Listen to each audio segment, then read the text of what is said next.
আমি যখন 9 উঠলাম, আমার ক্লাসে একটা স্যার ছিল, উনি আমাকে পছন্দ করতো, মানে এতটাই পছন্দ করতো যা বলার বাইরে। ক্লাস টিচার পছন্দ করতো? আমার ক্লাস টিচার, ওনার হাইট 6 ফুট, যার তুলনায় আমি একদমই পিচ্ছি। আমার হাইট 5 ফুট। পছন্দ মানে কি স্টুডেন্ট হিসেবে পছন্দ করতো নাকি না, অন্য? স্টুডেন্ট হিসেবে না, উনি আমাকে লাভ করতো। বুঝলেন কিভাবে? আমি কখনো বুঝতে পারি নাই। ক্লাস করাইতো উনি, ক্লাসে সপ্তাহে একদিন হয়তো ক্লাস করাইতো, বাকি 5 দিন শুধু প্রেমের গল্প, আদার্স কিছু এরকম। ক্লাসের সবার মধ্যে আমাদের স্কুল রে বাবা এটা।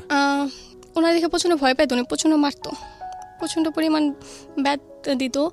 আমাদের বিজ্ঞান ক্লাস নিত, যেখানে বিজ্ঞানে ওপেনলি কথা বলতে হয়। আমি কমার্সের স্টুডেন্ট, কিন্তু আমি কখনো সব নিয়ে মাথা ঘামাইনি। তারপর যখন ক্লাস 10-এ উঠলাম, উনি আমার একদিন ডাকলো ক্লাস ছুটির পর, স্কুল ছুটির পর ক্লাসে গেলাম।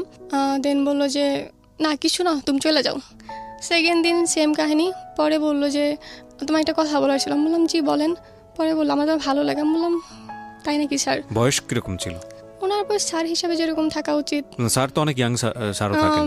তখন 26-27, আমি যখন 10-এ পড়ি। ওনার বয়স তখন 26-27? হ্যাঁ, এরকমই হবে। বিবাহিত ছিলেন? না, উনি অবিবাহিত ছিল। ওকে। তারপর ওখান থেকে উনি বলে যে না আমি তোমায় লাভ করি। আমি বললাম এটা কি বললেন স্যার? এটা বলে আমি চলে আসলাম। উনি আবার আমাদের স্কুল অ্যান্ড কলেজ, উনি কলেজের মধ্যে খুব তেরা ছিল, মানে এতটাই তেরা, কখনো স্কুলে যে ফর্মালিটিগুলো ছিল কখনো পালন করতো না। দেন সেখান থেকে 1 সপ্তাহ পর উনি স্কুলটা ছেড়ে দিল, জবটা। তারপর আমার বাসায় বিয়ের প্রস্তাব গেল। আমার বাসায় অলওয়েজ বিয়ের প্রস্তাব আসে। আমি যখন ক্লাস 8-এ পড়ি তখন থেকে আমার বাসায় বিয়ের প্রস্তাব আসে, তো আমি এটা নর্মালি নিছি। দেন আমি কিছুদিন পরে জানতে পারি যে ওটা আমার স্যার। ওকে ওকে। মানে আমি তখন শকড, মানে প্রচণ্ডভাবে। আমি বললাম যে এটা কিভাবে সম্ভব, যে স্যার কিভাবে একটা স্টুডেন্টের সাথে বিয়ে করব, আর আমার স্যার হয়, তাকে আমি কিভাবে আমার বর হিসেবে মাইনে নিব? এটা আমি কোনোভাবে অ্যাকসেপ্ট করতে পারি না। দেন ফার্স্টে আমার বাসা তেমন রেসপন্স করে না, কিন্তু কিছুদিন যাবার পর বাসা থেকে পুরা পাগল হয়ে গেল ওই ছেলের জন্য।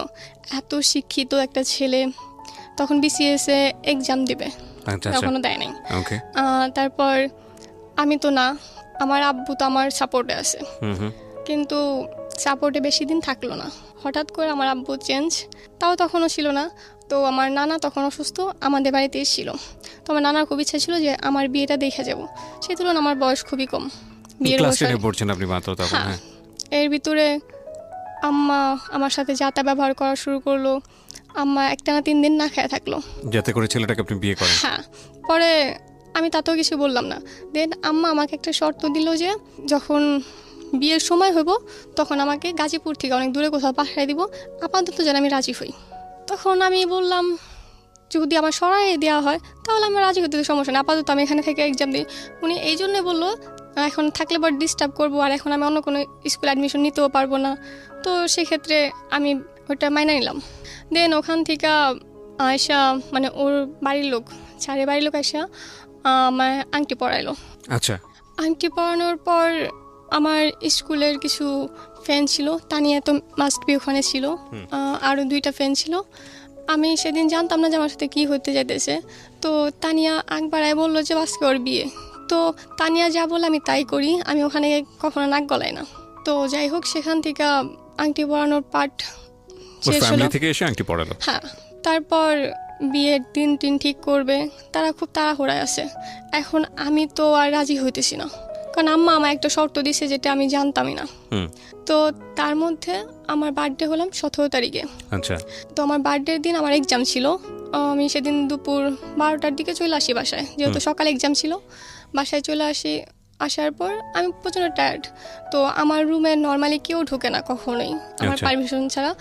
আমার আম্মা সেদিন আমার রুমের খাটটা অ্যাকচুয়ালি চেঞ্জ করতেছিল, মানে এক সাইড থেকে আরেক সাইডে নিতেছিল। তো যেটা আমার একদম পছন্দ হয়নি। তো আমার ছোটোখাটো যে কোনো ব্যাপারে আমি আব্বুকে শেয়ার করি, আব্বু আমার জান, আমি আব্বুর জান, এরকম একটা ব্যাপার। তো আমি সাথে সাথে আব্বুকে ফোন দিলাম। ফোন দেওয়ার পর আব্বু ফোনটা ধরতেছিল না। ওর মাঝে আমার স্যার ফোন দিল। 2বার ফোন দিছি, আমি ফোন 2বারই কাইটে দিছি। আমার মাঝে মানে মেজাজ প্রচণ্ড খারাপ, আমি কেন তার ফোন ধরবো তখন। তো 5 মিনিট পর দেখুন আমার বাসায় আসছে। আমি স্কুল ড্রেসও খুলিনি, আমাদের স্কুলের ফ্রক ছিল। আমি একটা জাস্ট ওড়না নিছি, ওড়না বলতে গামছা নিছি।